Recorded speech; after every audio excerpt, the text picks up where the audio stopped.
ভারতের উত্তরাখণ্ড রাজ্যের চামোলি জেলায় মধ্যরাতের মেঘ ভাঙা বৃষ্টিতে বিপর্যস্ত হয়ে পড়েছে থারালি শহর ও আশপাশের গ্রামাঞ্চল। শুক্রবার 22 আগস্ট রাতের এই দুর্যোগে বহু বাড়িঘর, দোকানপাট ও রাস্তাঘাট ক্ষতিগ্রস্ত হয়েছে। ধ্বংসস্তূপের নিচে চাপা পড়ে এক তরুণীর মৃত্যুর খবর পাওয়া গেছে। নিখোঁজ রয়েছেন আরও একজন।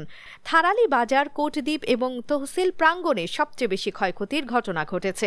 পার্ক করা বহু যানবাহন ধসে পড়া মাটি ও পাথরের নিচে চাপা পড়ে গেছে।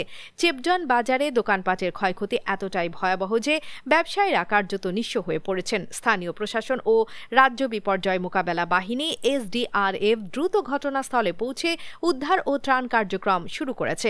আতঙ্কে সাধারণ মানুষ ঘর ছেড়ে রাস্তায় নেমে আসেন। পরিস্থিতি সামাল দিতে পুলিশ মোতায়েন করা হয়েছে। এর আগে জম্মু ও কাশ্মীরের 400টি গ্রামে মেঘ বিস্ফোরণের ফলে ভয়াবহ আকস্মিক বন্যা দেখা দেয়।